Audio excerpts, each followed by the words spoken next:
Hello. So I want to share with you a breathing process that's particularly designed for singers, but is actually very useful for improving your breathing coordination generally. And the version that I was taught originally was known as Splat. Wonderful teacher called Janice Chapman. Always said she wanted to change the name. I've never got around to finding out if she did. And this process is very simple. So what you do to begin with is you connect with certain muscular structures that behave in a particular way when you are slightly forcing your exhalation. Now, once you've learned the coordination, you don't need to be forcing your exhalation, but as a way to understand the process and learn it quickly, forcing the exhalation slightly can be very useful. And one way to do this that is very effective is to use sounds that are known as fricatives, friction-generated consonant sounds that we can sustain. So some of our consonants are, they explode out of us or burst out of us, ka, da, na. But some of them can be sustained. The most familiar for most of us being hums. Is a sustainable sound. We can make it until we run out of air. But the sounds we're going to use here are particularly intense, and we're going to begin with the S sound. The sound of a snake.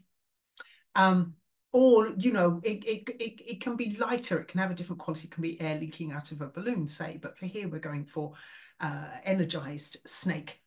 Because that will activate these muscular structures more reliably.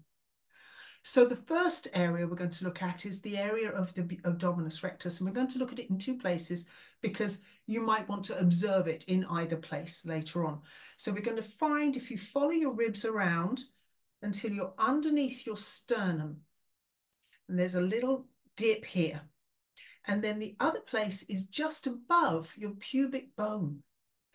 And here you're at one end and the other end of this particular muscular organization. And if you hiss, what you should feel is a nice firm response. You can see it here, yeah? And if I turn sideways, you'll see how just by hissing, my fingers move outwards. The muscle becomes firmer, develops a more solid texture, and that creates this outward action, even though we're expelling air. Now, the other area is the quadratus lumborum. And to find these, we want to press in. There's my lowest ribs, and here's the top of my pelvis. And between there and slightly towards the back are these other muscular structures that also hopefully, sometimes they can be a bit sluggish, but hopefully activate again when we make this nice, firm, fricative hissing sound. So from the front, that would look like this. And you can see how everything kind of firms up a little in order to generate the pressure needed to push the air through this friction generating structure I've created by making the S shape. My tongue and my teeth are in the way, and the air's got to push through it, and the pushing through happens very naturally and instinctively down here. So once you've clarified for yourself that you can feel that, and I will say, if you can't feel this so easily, then it's really useful to practice this lying down. I'm pointing behind me because I've got my Feldenkrais table behind me. And if I lay on it, you could just about see me. But I won't lie down today. But just to tell you that you can, if you lie down with your feet standing and no reason at all not to have a little something under your head. You know, Alexander technique teachers talk about sort of something that's paperback book width. That's ideal. And then practice in that position, you might find that you can access these quadratus lumborums more easily. Lumbora, probably. So once you've established that you can feel that, the next step is to connect. to one of each, yeah? So I've chosen here and here. It could just as easily be down here and it could be the other side. But I'm going for here because it's nice and visible on the screen. And now when I hiss, I'm getting this nice firm response.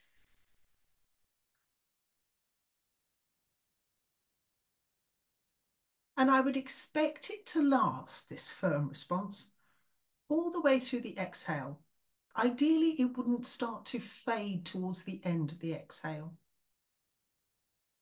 But then the question we have to ask ourselves is, if we are exhaling and therefore the internal volume of the lungs is getting smaller, how come bits of us are staying pushing outwards, making a wider shape, a bigger shape? And the answer is that we have another area that is moving inwards. And when I teach this in a class, I encourage people to find it for themselves.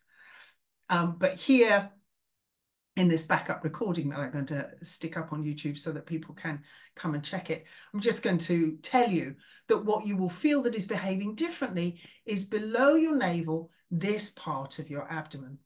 So that if I maintain the firmness here, maybe you can see my hand is gently moving inwards. And to make that more visible, I'm going to turn sideways.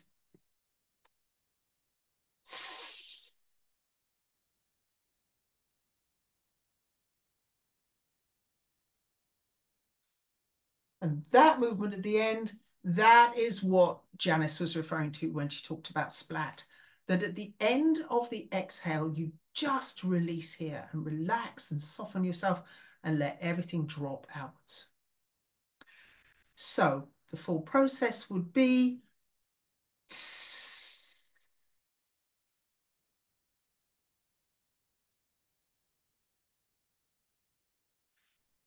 and just to release, you've taken a nice big breath in a way that is referred to sometimes as the recoil in breath. It's a very natural way to breathe in. It's how we breathe in when we laugh.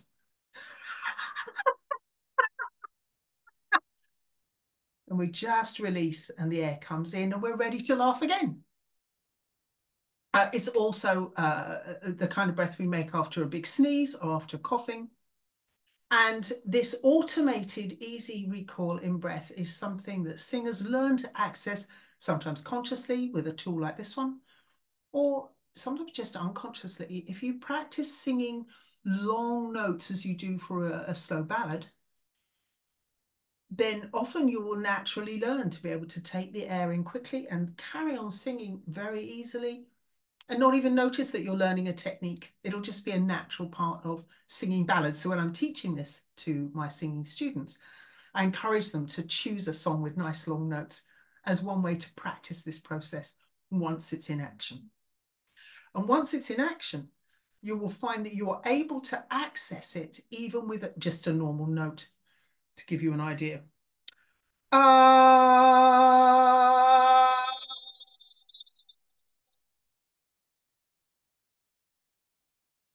Yeah. And that's despite the fact there's nowhere near as much force required here to get that note to come out as there is to push through a fricative. So there are other fricatives I like, and hissing is useful because it works so well. It's a very strong sound. And if people aren't quite getting it, I can say hiss like an angry snake and they'll find their strong hiss. But you can do that sound with the voice added. If you add vocal vibration to a hiss, it becomes a z, it becomes the B sound. Z. And these sounds are all very nice to sustain and to listen to. They can be very soothing for your nervous system if you extend your out breath by making these sounds and listen to the sound that you're making. I also very much like shush, shh, as another way to access here very easily. And the voiced version of that is zh. It's the sound in the middle of words like leisure and pleasure. And it's written in a complicated way phonetically. Kind of combination of D and J and Z. But zh.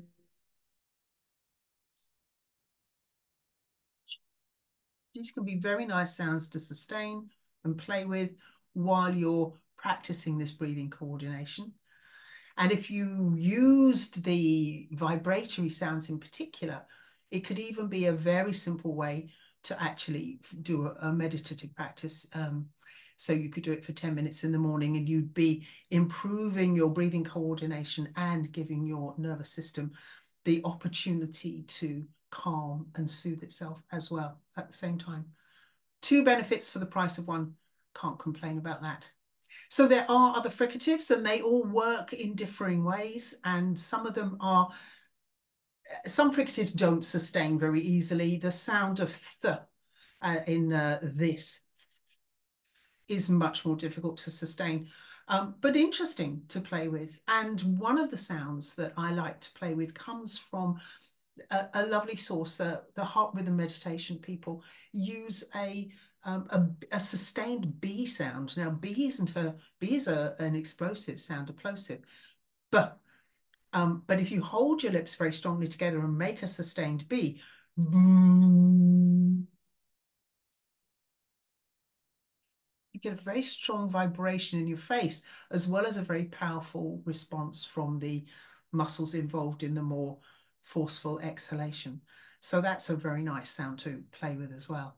So I recommend Splat both as a singing practice, that you get better and better at just letting that quick breath in at the end of your exhale, but also that it has these potentially beneficial therapeutic qualities as well. So I hope you find that useful.